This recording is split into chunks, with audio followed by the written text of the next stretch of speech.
This is a mock interview conducted by Forum IS Academy at New Delhi. The interview panel includes eminent academicians, retired bureaucrats, and other luminaries. The objective of program is to acquaint the candidate with the format and expectations of the personality test conducted by UPSC.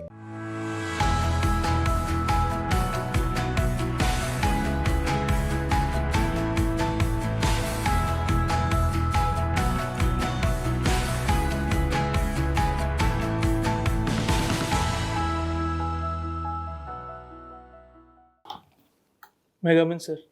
Yes, please come in. Good evening, sir. Good evening, sir. Please sit down. Thank you. Shubham Sinha, ji sir. आप अपने बारे में कुछ बताइए। Sir मेरा नाम शुभम सिन्हा है। मैं बिहार के मुजफ्फरपुर ज़िले का रहने वाला हूँ। मैंने अपनी स्कूलिंग रामकृष्ण मिशन विद्यालय कोलकाता से की है। उसके बाद मैंने graduation Delhi college of engineering से इलेक्ट्रॉनिक्स एंड कम्युनिकेशन इंजीनियरिंग में की है। इसके अलावा मैंने लगभग 2 साल आईटी सेक्टर में काम किया है बेंगलुरु में। उसके बाद मैंने रिज़ाइन करके यूपीएससी की प्रिपरेशन स्टार्ट की। That's good. ये आपका चौथा चांस है। जी सर। इसके पहले कभी इंटरव्यू में गए हैं? जी सर। पिछले साल गए थे? जी सर। उसके पहले? नहीं सर, उसके पहले मैंने जॉब के साथ अटेम्प्ट दिया था, तो इस कारण थोड़ा। तो पिछले साल आप इंटरव्यू में गए थे, तो क्या उसमें प्रॉब्लम क्या हुई, क्यों नहीं हो पाया आपका? कमी कहाँ रह गई? मेरे सर एवरेज मार्क्स थे और जीएस 4 में थोड़े कम थे मेरे ख्याल से, थोड़े नंबर से ही रुक गया था। और इंटरव्यू में? सर इंटरव्यू में 165 थे मेरे, एवरेज ऑलमोस्ट अबव एवरेज के आसपास। अच्छा, तो GS4 की वजह से आप रुक गए। जी सर। ये सब्जेक्ट ही पॉलिटिकल साइंस ही था उस बार भी? जी सर। तो इसमें आपने इस बार कैसा किया? पिछले साल से बेहतर किया या ऐसे किया? सर ऑलमोस्ट वैसा ही था। हाँ सर, पिछली बार भी ठीक ही मार्क्स आए थे, 265 आए थे, और ज़्यादा भी हो सकते थे। और GS4 में इस बार कैसा हुआ जहाँ पे आपने? सर GS4 काफ़ी लेंदी आया था इस बार, तो पता नहीं। हाँ, इंटरव्यू कब है आपका? 16 फरवरी। तो अभी है टाइम आपके पास। जी सर। अब 2-4 चीज़ें जस्ट क्विकली बताइए हम लोगों को। आजकल ये ठंड बहुत हो रही है दिल्ली में, नॉर्थ इंडिया में, और आपने देखा होगा कि दिल्ली में तो ठंड शिमला और उधर मसूरी से भी लो टेम्परेचर था। 1-2 दिन रिपोर्ट हुआ था। जो क्या वजह हो सकती है कि दिल्ली उतना ठंडा हो गया कि बाकी शिमला से भी कम उसका वेट टेम्परेचर हो गया? सर मेरे ख्याल से सर वेस्टर्न डिस्टर्बेंस जो आती है मेडिटेरेनियन से, उसके कारण विंटर में रेनफॉल भी होता है, और वही कारण हो सकता है कि हमारा जो टेम्परेचर है दिल्ली का वो काफ़ी ज़्यादा कम हो गया था। और जो नॉर्दर्न हिमालयन बेल्ट है वहाँ पे स्नोफॉल भी उसके कारण होता है, तो मेरे ख्याल से वो रीज़न हो सकता है, वेस्टर्न डिस्टर्बेंस जो आती है। शिमला से यहाँ का टेम्परेचर कम होने का क्या कारण हो सकता है? शिमला तो आपको पता है कहाँ है, कुछ अंदाज़ा? सर अच्छा ठीक है, टेम्परेचर छोड़िए। जो पोल्यूशन के बारे में कहा जा रहा है कि जो इंडेक्स वो भी गर्म सर्दियों में बढ़ जाता है, ये कैसे? इस वक्त तो कोई वो भी नहीं जल रहा, पराली भी नहीं जल रही है, कुछ और जैसे गाड़ियाँ चलती थी लगभग वैसे ही चल रही हैं। सर्दी में वैसे कम ही लोग निकल रहे हैं, अपनी गाड़ियाँ निकाल रहे हैं, तो पोल्यूशन लेवल क्यों बढ़ जाता है, बढ़ जाता है इसमें सर्दियों में? सर ठंड के कारण जो है हम जानते हैं कि साइंस एंड टेक्नोलॉजी में कि जब भी ठंड के कारण जो कोल्डर एयर होती है वो नीचे सेटल करती है, तो इस कारण सर जो कोल्ड एयर ज़मीन के कांटेक्ट में होती है वो सर काफ़ी ज़्यादा उसका टेम्परेचर कम होने के कारण पॉल्यूशन जब सर उसके साथ डिज़ोल्व हो जाता है, उसके साथ जब मिक्स हो जाता है, तो वो सरफेस के आसपास रहता है, तो इस कारण सर पॉल्यूशन काफ़ी ज़्यादा भी बढ़ने का चांस ऊपर नहीं जाता है। ऊपर नहीं जाता है, स्प्रेड नहीं हो पाता है, तो एक एरिया में वो कंडेंस टाइप का रह जाता है। अच्छा, ये इंडेक्स कैलकुलेट कैसे होता है? सर एग्जैक्ट मुझे नहीं पता कैसे होता है। तरीका है उसका? कुछ इनपुट लिए जाते हैं इसमें जोड़े जाते हैं? सर PM 2.5 PM 10 इन सब को ये लिए होता है, और कुछ होता है उसमें? सर एग्जैक्ट रीजन मुझे नहीं पता। हाँ, उसको देखिएगा, NO2 SO2 कई सारी चीज़ें होती हैं इसमें, ओजोन।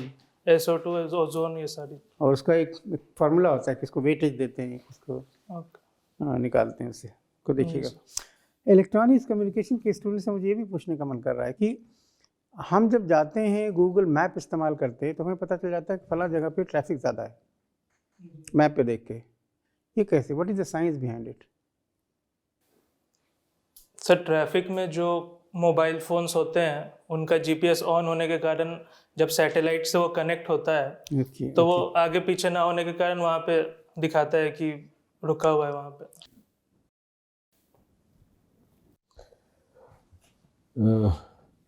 आपने अपने हॉबीज़ में भी लिखा है इंटरनेशनल रिलेशंस और जियोपॉलिटिक्स, और आपका विषय भी यही है। ऑप्शनल। आप मुझे ये बताएं कि जियोपॉलिटिक्स तो एक टर्म है जियो इकोनॉमिक्स, ये क्या है? सर जियो इकोनॉमिक्स का अर्थ है जो कंट्री जो ज्योग्राफिकली जहाँ पे सिचुएटेड है उसका लाभ लेकर वो अपना इकोनॉमिकली वो और ज़्यादा डेवलप कर पाए। जैसे पाकिस्तान में जो वहाँ के आर्मी चीफ हैं उन्होंने इस टर्म का यूज़ किया था लास्ट ईयर। जियो इकोनॉमिक्स पे हमें जोर देने की ज़रूरत है।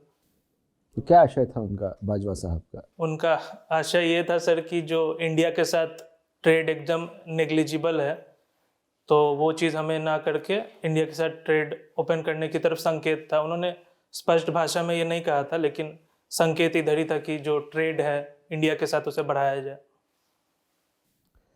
ये वर्ल्ड की जियो इकोनॉमिक्स और जियो पॉलिटिक्स में जो कच्चे तेल के भावों में उतार चढ़ाव होता है उसका क्या असर आता है? सर इंडिया पे? हाँ, इंडिया की बात कर रहा हूँ सर। इंडिया चूँकि 85% क्रूड ऑयल इंपोर्ट करता है तो इस कारण थोड़ा भी ऊपर नीचे दाम होने के कारण हमारी GDP जो फिस्कल डिफिसिट है इन सब पे उसका असर पड़ता है। और इंटरनेशनली जो ओपेक कंट्रीज़ हैं वो भी एक प्रकार से मोनोपोली की तरह काम करती हैं तो उनके ऊपर भी रहता है कि वो ऑयल का दाम आगे पीछे कर पाएँ। तो मोनोपोली तो ध्वस्त हो गई है, अब तो रशिया ने सबकी दुकान बंद कर दी है सस्ता तेल बेच के। तो मोनोपोली बची है आपको लगता है मिडिल ईस्ट की अब कुछ है? सर जहाँ तक मुझे पता है ओपेक प्लस में रशिया भी आता है तो उनके साथ भी वो डिस्कस करके फिर प्राइस। रशिया तो सऊदी अरब की नहीं सुन रहा ना, सऊदी अरब हमारा सबसे बड़ा सप्लायर था, अभी रशिया हो गया। तो अगर दोनों मिलकर काम कर रहे हो तो ऐसा तो नहीं होता ना सर। अभी तो जो वॉर चल रही है उसके कारण ये थोड़ी दिन का मेरे ख्याल से स्टॉप गैप अरेंजमेंट हमने किया रशिया के साथ। लेकिन एक आप जियो पॉलिटिक्स के स्टूडेंट हैं, ये बताएं कि भविष्य में ऐसा हुआ कि इंडिया की डिपेंडेंस कम हो गई सऊदी अरब पे और कच्चा तेल हम ले रहे हैं रशिया से, तो क्या इसका कोई इम्पैक्ट आएगा अंतर्राष्ट्रीय संबंधों पे, मिडिल ईस्ट नीति पे भारत की? सर सऊदी अरेबिया के साथ हमारा केवल ऑयल ट्रेड के ऊपर ही संबंध नहीं टिका हुआ है। हमारे काफ़ी माइग्रेंट लेबर्स हैं वहाँ पे। ट्रेड भी हमारा 4th लार्जेस्ट ट्रेडिंग पार्टनर है तो खाली क्रूड ऑयल की वजह से बहुत ज़्यादा फर्क नहीं पड़ेगा मेरे ख्याल से। Thank you sir. Shubham ji, आप बिहार से हैं। शराबबंदी के बारे में क्या विचार है आपका? सर मेरे ख्याल से अच्छा कदम है सरकार द्वारा शराबबंदी, चूँकि डोमेस्टिक वायलेंस इसमें भी इसके रेट में भी कमी आई है ऑलमोस्ट 30% के आसपास। ये कहीं आया है हाँ सर, किसी संस्था ने स्टडी की है या? हाँ सर, ये मैंने पढ़ा था 30% के आसपास कमी आई है इसके ऊपर। इसके बारे सरकार मानती है ये चीज़ को? NCRB का डेटा कुछ कहता है इसके बारे में? NCRB का डेटा एग्जैक्ट मुझे नहीं पता है लेकिन किसी रिपोर्ट में आया था ऐसा। इसके अलावा सर जो हमारा directive principle of state policy है आर्टिकल 47 उसमें भी अल्कोहल के बारे में बात की गई है तो वो एक प्रकार से उसे हम यहाँ पे वो कर रहे हैं। इसके अलावा सर कुछ प्रॉब्लम्स है जो काफ़ी ज़्यादा स्ट्रिंजेंट बनाई गई है पॉलिसी, उसे थोड़ा सा हमें हल्का करने की ज़रूरत है। जैसे नॉन बेलेबल किया गया है उसको हम बेलेबल कर सकते हैं, लाइफ इम्प्रिजनमेंट का प्रावधान है, तो इन सब चीज़ों को कम करके थोड़ा थोड़ा सा उसको कम स्ट्रिंजेंट करने की ज़रूरत है। पर शराब तो बिक रही है अभी भी। हाँ सर, इलीगल। तो फिर कैसे, फिर तो इफेक्टिवनेस तो हुई नहीं ना। सर ये सारी पॉलिसीज़ में ऐसा कुछ ना कुछ इनफेक्टिवनेस रहता है, तो जितना हो सके उतना गवर्नमेंट कर अच्छा, रही है। बहुत सारी राज्य सरकार तो शराब से जो टैक्स पे जो उनको पैसा मिलता है, तो बहुत सारी राज्य सरकारों के लिए तो ये एक बहुत बड़ा एक हिस्सा होता है राजस्व का कि जी। उनको वहाँ से रेवेन्यू आ रहा है। तो बिहार सरकार, आपको नहीं लगता कि काफ़ी नुकसान उठा रही है इस वजह से, और जो पैसा आता है वो महिलाओं की सुरक्षा के लिए या महिलाओं की एजुकेशन के लिए लगाया जा सकता था? फिजिकली इसका नुकसान तो हो रहा है बिहार को, लेकिन ओवरऑल देखा जाए, क्योंकि लॉ एंड ऑर्डर का वहाँ पे प्रॉब्लम रहा है, तो सरकार ने वे किया होगा दोनों ऑप्शन, और उस हिसाब से मेरे ख्याल से तो फिर तो पूरे भारत में ही ये कर देना चाहिए, फिर बाकी राज्य सरकारें क्यों नहीं कदम उठा रही हैं इस संदर्भ में? सर जो रेवेन्यू आता होगा मार्केटिंग करके, मुझे लगता है बिहार में बाकी राज्यों में शायद थोड़ा और ज़्यादा आता होगा, इस कारण बाकी राज्य नहीं कर रहे हैं। और लॉ एंड ऑर्डर का सिचुएशन का भी प्रॉब्लम है बिहार में ज़्यादा, तो सरकार ने सोचा होगा कि लॉ एंड ऑर्डर आपको लगता है सिर्फ शराब पीने से ही होता है? एक कारण है, शराब के कारण भी होता है, वन ऑफ द रीजंस है। पंजाब के बारे में आप क्या सजेस्ट करेंगे फिर? पंजाब में तो ड्रग्स भी बहुत चल रहे हैं, वहाँ क्या किया जाए? सर ड्रग्स रोकने के लिए तो सर ज़्यादा से ज़्यादा रिहैबिलिटेशन सेंटर्स खोलने की ज़रूरत है। बीएसएफ जो पाकिस्तान बॉर्डर गार्ड करती है, चूँकि सर पाकिस्तान एक प्रक्रिया के तहत ये ड्रग्स पंजाब में एंटर कराता है, तो ये सर बेसिकली इंटरनेशनली भी हमें इसे उठाने की ज़रूरत है पाकिस्तान के साथ। तो चूँकि पंजाब एक बॉर्डर स्टेट भी है, तो सर पाकिस्तान से हमें इस पे बात करने की ज़रूरत है इसमें। 5 सितंबर का आप बता सकते हैं क्या सिग्निफिकेंस है? तो 5 सितंबर को सर श्री राधा कृष्णन जी का जन्म हुआ था, जो हमारे सेकंड प्रेसिडेंट थे और फर्स्ट वाइस प्रेसिडेंट थे। कुछ बता सकते हैं उनके जीवन के बारे में, उनकी फिलॉसफी क्या थी? सर उन्होंने काफ़ी जगह फिलॉसफी के प्रोफेसर थे, उन्होंने बुक्स भी काफ़ी लिखी हैं, जैसे वेदांत के ऊपर, अद्वैत वेदांत के ऊपर, और ऑक्सफोर्ड, कोलकाता प्रेसिडेंसी कॉलेज, उन सब जगह वो प्रोफेसर भी रहे हैं फिलॉसफी के।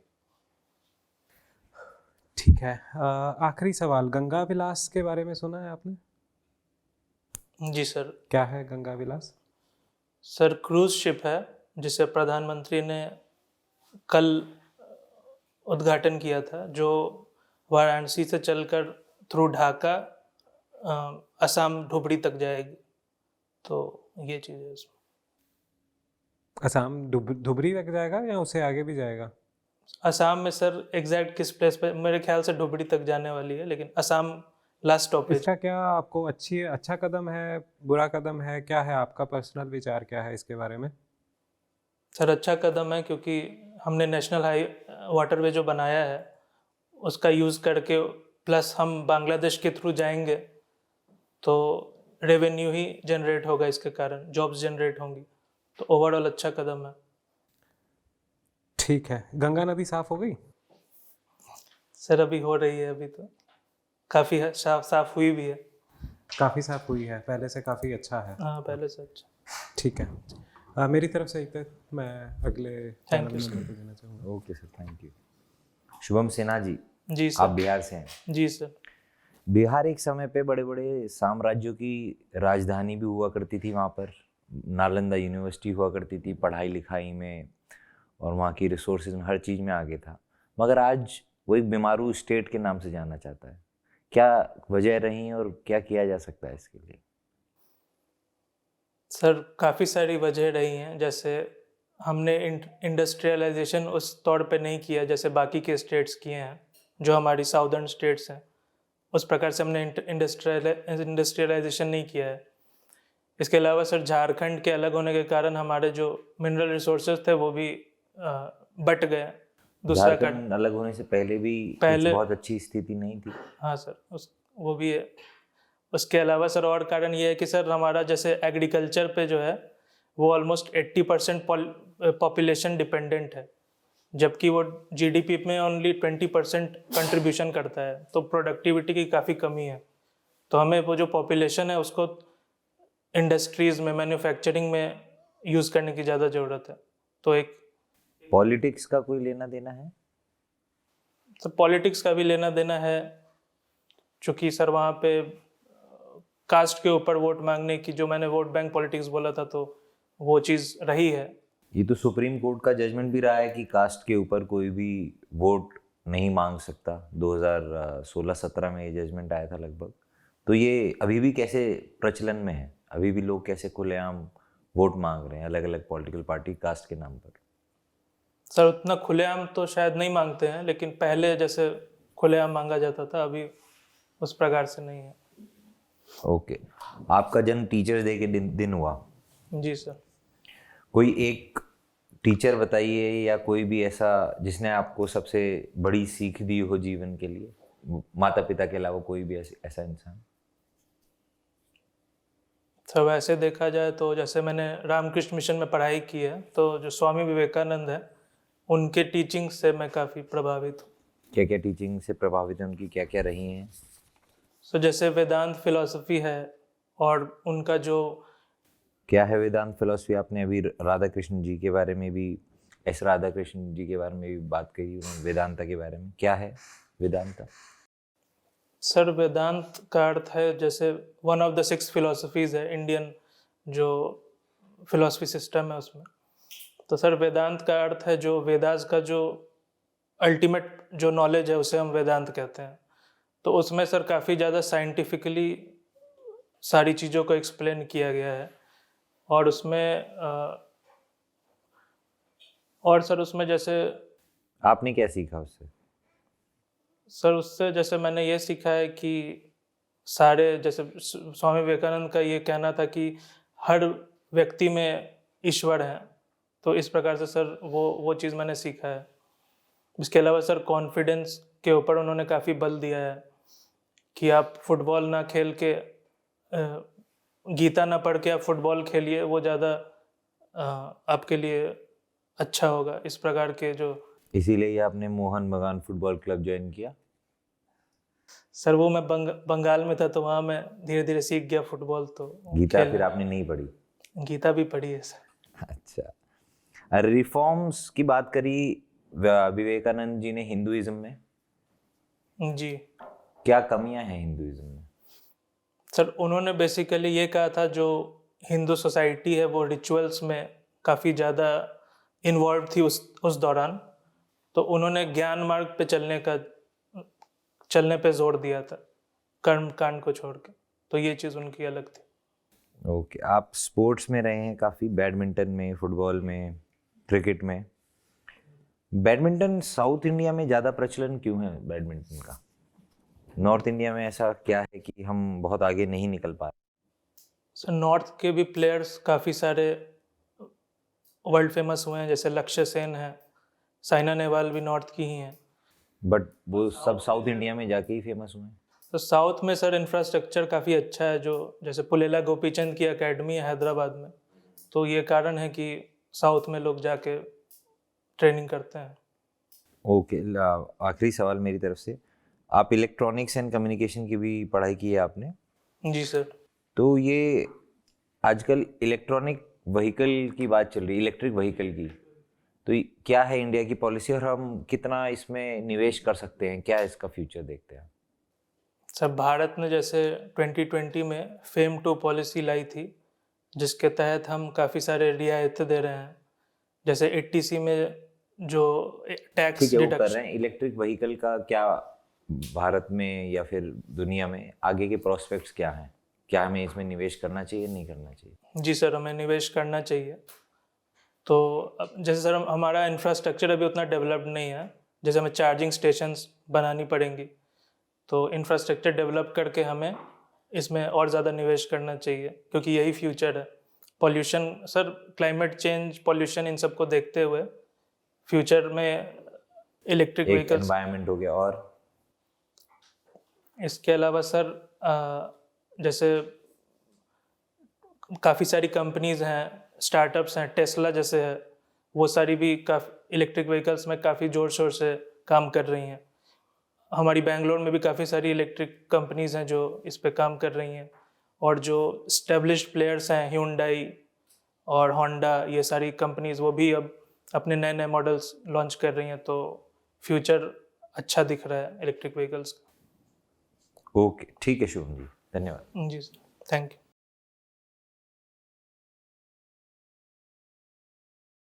एक थोड़ा कभी कभी ना कैजुअल अप्रोच लग रही है आपकी बोर्ड के लिए, तो वो रिफ्लेक्ट नहीं होनी चाहिए पॉस्चर में या गलत टाइम पे स्माइल में। वो आप वीडियो देखेंगे तो आपको थोड़ा समझ में आएगा।